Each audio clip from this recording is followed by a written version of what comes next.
My name is Abdullah, and this is my podcast for my film opening sequence. Now, the first question is that how does your product use or challenge convictions, and how does it represent social groups or issues? Now, convictions are the things that people would like to see or people would want to see in a media project, and I did some research about it. So, my plot revolves around an FBI agent, Logan, whose wife is kidnapped by a group of vigilantes, or you can say a group of kidnappers who want some files. And what are those files? What do they want to do with it? It's a mystery.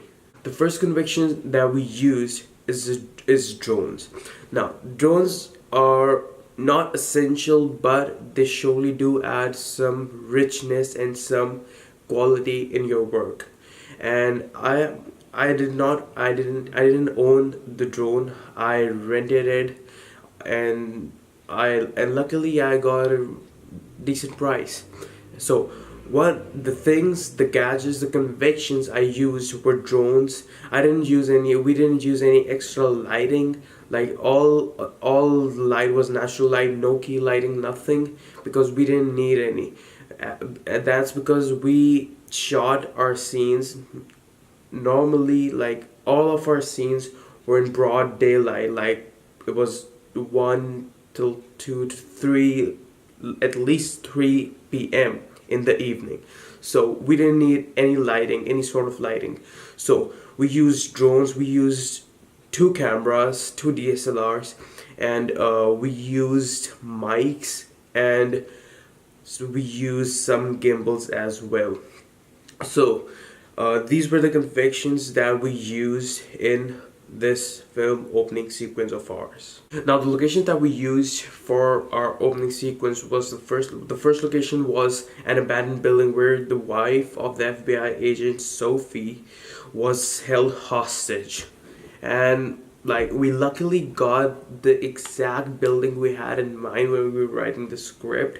We didn't thought that we would get the exact same building that we had in mind, but luckily, thank God, we did. We were inspired by the movie Taken. When we were writing our script, we had an idea of what to do, but we took a little bit of idea from the movie Taken.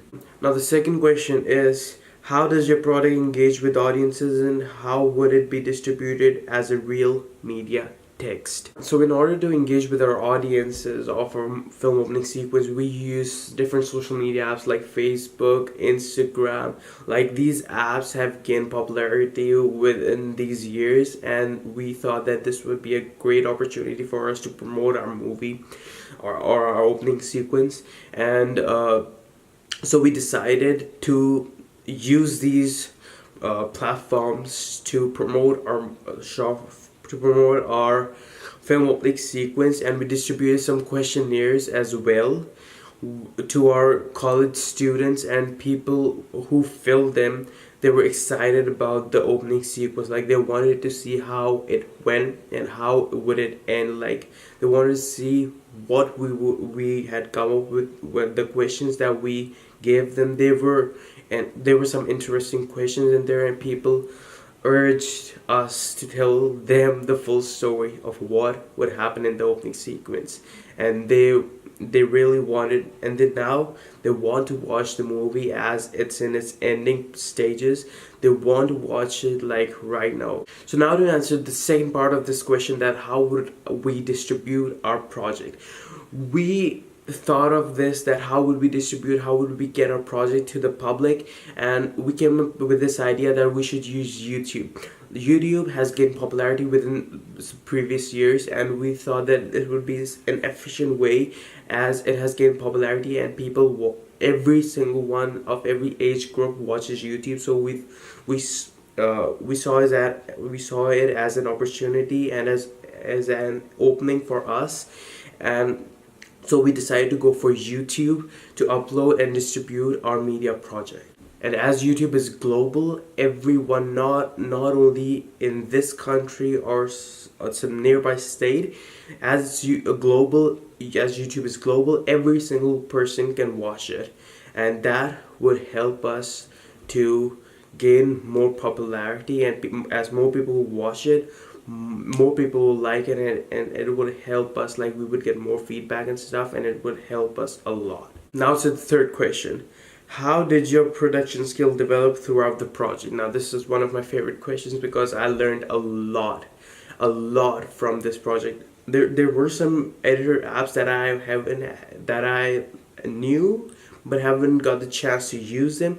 There were some apps that I have had used but didn't know what those apps were capable of, and because of this I truly learned a lot. I gained a lot. I learned about different camera angles, different shots, different sounds, how one shot is taken, like if you're recording a conversation, how do you put it in action. I learned about a lot of editor apps, like I learned about Adobe Premiere. I didn't know about that app. I had heard about it, but I didn't know how to use it or how would it go. So I had been stuck to the basic iMovie and Final Cut Pro, but Adobe Premiere is one of those apps that it's easy to use. That's what I'm trying to say. Like, it's not for beginners. It's a professional app, but it's easy. It's so easy to use that someone who just had step in this editing game can use it easily. So I learned about this app. I know how to use it now, and it has been really helpful for me.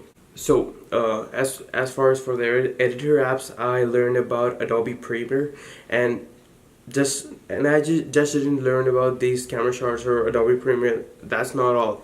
I learned about SlideShare. I didn't know how to use it at first, but I tried. I spent a bit of time on it, and I learned that SlideShare is a great app, and it helped me in my class presentations, as it was so easy for me to present and to tell my class or my teacher that what I'm doing, and it was easy for me to put those presentations through SlideShare on my blog on Wix. So as you guys may know, that I was the editor of our film opening sequence, and I learned a lot. Like I said about these editors, like I learned a lot of things, a lot of new things. It was a great journey. It was fun. I learned a lot of things. It was new experiences, and like I learned things that I never thought that they would be so important in editing. But when I started to edit, I saw that even a little bit of thing matters. The cutting, the dissolving, the fading, everything matters. And when there is a need of it, you put it then. You just don't put it like whenever you want. That's what I learned, because when I used to edit, I used to put dissolves, cut, fades, etc. And that what I thought looked awesome. But when I started to watch different people do work, when I started to watch some editing, some footages, like how they're edited, how fast cuts are put in, and when there's a need to dissolve, you put dissolve. When there's a need to fade, you put fade. That's what I learned, and that's what I love the most. Like, I learned a lot, and it helped me through a lot of things. It would help me in the foreseeable future as well. I'm thankful for this project to put me in a place that I now know why those little bit of details are important in editing. Now the fourth question is, how did you integrate technology, software, hardware, and online in this project? As you guys have seen in action movies, that there are a lot of fast cuts in it. So me being the editor of this movie, as I've discussed in the previous question, that I've learned a lot about editing, how to put cuts, where to put cuts, when there's necessary to put cuts, fade in or dissolve, those necessary steps. So I learned that because my film opening sequence is an action based, so we had to put fast cuts in it so it would look legit and it will look like a real time action movie. The audience will get the feeling that they are watching a real action movie, and it's not just an student project or a media project. We used iMovie and Final Cut to edit our film opening sequence. We put fast cuts so it will look like a legit action movie. Now the second step, it was to gather all the videos and all the clips from drone, from camera. We had to gather all of them and put them in the editor and edit those files. So we edited. It took us about like 2 to 3 weeks to edit this, to put fast cuts and stuff. Now that's the second. The third thing is to put and to finalize and to choose a song or a track that would go with your film opening sequence. So luckily we found a soundtrack when the wolves come out to play. So that soundtrack went with our film opening sequence, luckily, and we were happy that we found it. As you have seen in Western movies, that there is a lot on quality. It is some quality work, so we used the latest and greatest. We used the Canon 80D for our main shoot. We used the DJI Mavic Phantom Pro for our drone, and because we use these new technology, we use the great technology that is out there, so our film opening sequence would stand out and would look a little better quality wise. And we made sure we tried that it will look good to the eye. No matter where you watch it, no matter what age group you are, you will like it quality wise. So we didn't compromise on the quality while we were making this opening sequence. External microphone was also used in this opening sequence of ours. That really helped us because it reduced the ambient sound. We used the Boya microphones, the column mic and the shotgun mic.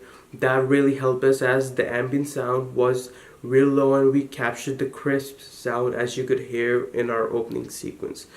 So that's all for my podcast. That was all of my story, my experiences that I went through while making this opening sequence, and I really enjoyed it. I loved every single bit of it. I learned a lot from it. It would help me in the future surely, and I really enjoyed doing it. Because of media studies, because of this year, I learned a lot of things from it, and it would surely help me in the foreseeable future.